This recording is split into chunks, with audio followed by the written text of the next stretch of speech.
We are in the third week of a series called Empty. And in a way, this series, the name itself, or the word itself, can be kind of deceiving because it implies that we're just emptying and not replacing it with anything. But really, this series is about looking at those areas of our life where we are so overwhelmed and so maxed out that there's no room for God.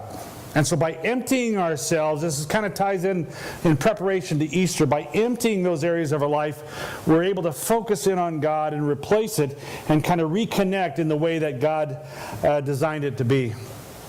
Today we're looking at a subject that is called Too Busy. Now I know a lot of you that's probably, what's he talking about? I don't get it. But for some of us, it makes a lot of sense. So try to be able to pay attention or to be able to follow along. Gene Weingarten of the Washington Post received a Pulitzer Prize for an article that he published in April of 2007 called Pearls Before Breakfast.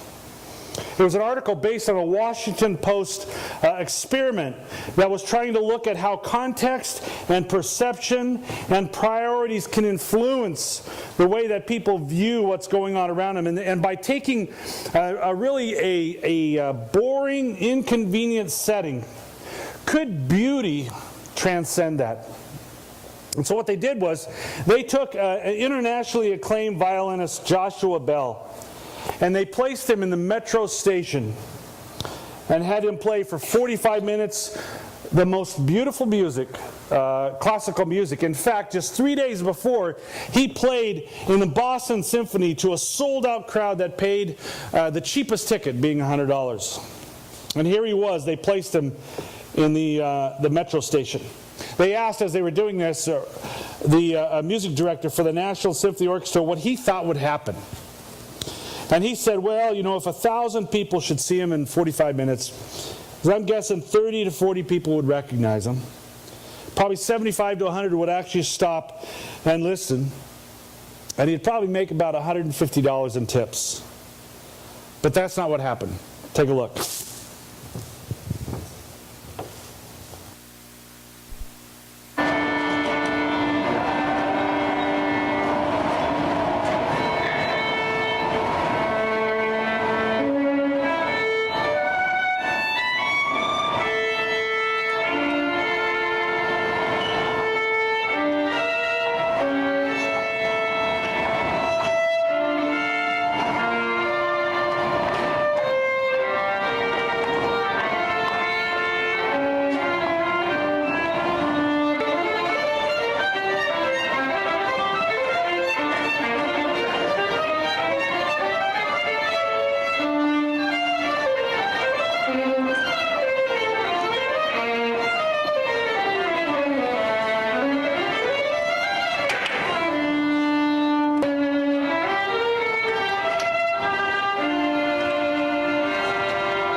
The one woman who was standing there in the very end, actually, in interviewing, they interviewed the people as they would go through or get their number and then call them later on. She actually had seen him just 3 days before, so she did, in fact, recognize him and stood there and realized, in fact, in her comments, was shocked that people were not stopping to take in this rare opportunity. They said in that 45 minutes, 7 people stopped for at least a minute. 27 of them gave money for a total of $32.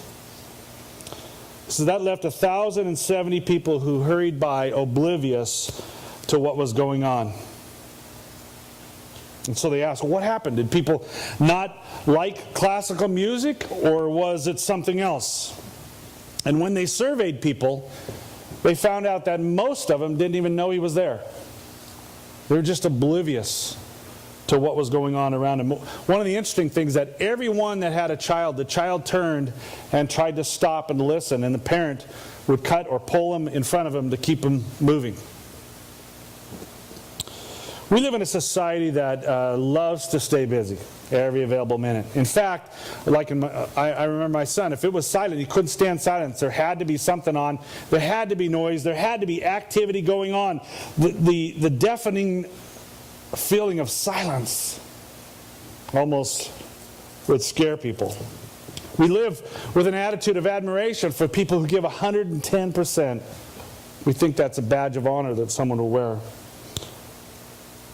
But are we missing something because of our busyness?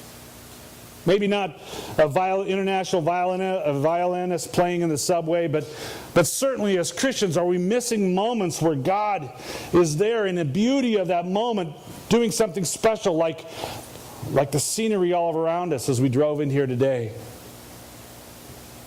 Or maybe God encouraging us in a moment where we're struggling and facing a crisis or a situation, where He brings someone else along who has some word to say, but we're just so caught up in our circumstance we don't even notice that God is the one who's at work. Or the opposite, where God has created an opportunity for us to be used to touch and affect another life. When we miss these moments, it costs us. Turn with me, if you would, to Luke 10. There's a story in the Bible here about Jesus in an incident where there was busyness involved. It's one that many of you are probably familiar with. It's a story of 2 women, Mary and Martha. And in this situation, there were things going on, and yet each one reacted differently. And so I want to take a look at this story, kind of see what happened, and maybe from that see what we can gain in our own lives in looking at how busyness can kind of cost us or affect us, in certainly in the way that we relate to God and view life, but how it even affects us personally. So let's look at the story. Luke 10, starting at verse 38, this is what it says. As Jesus and His disciples were on their way, He came to a village where a woman named Martha opened her home to Him. She had a sister called Mary, who sat at the Lord's feet listening to what He said. But Martha was distracted by all the preparations that had to be made. She came to Him and asked, Lord, don't you care that my sister has left me to do the work by myself? Tell her to help me. Martha, Martha, the Lord answered, you are worried and upset about many things, but only one thing is needed. Mary has chosen what is better, and it will not be taken away from her. Hi, my name is Mark. I'm a Martha. I don't know whether or not you see yourself in this and whether you can kind of relate to what is going on in this, but the story is not about work. It's not about should I be working or should I be sitting.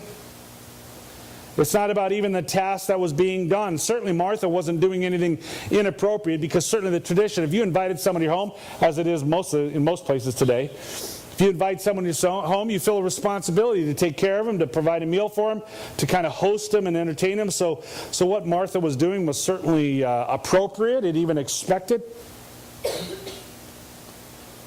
But the story was really pointing out to something that was taking place that was costing Martha, as opposed to Mary, that was giving her a situation where she was missing a moment and an opportunity, oblivious to just what this special pearl of opportunity that she had that was going by her, because she was so caught up in the things going around. So what from this can we see as maybe a cost of being too busy?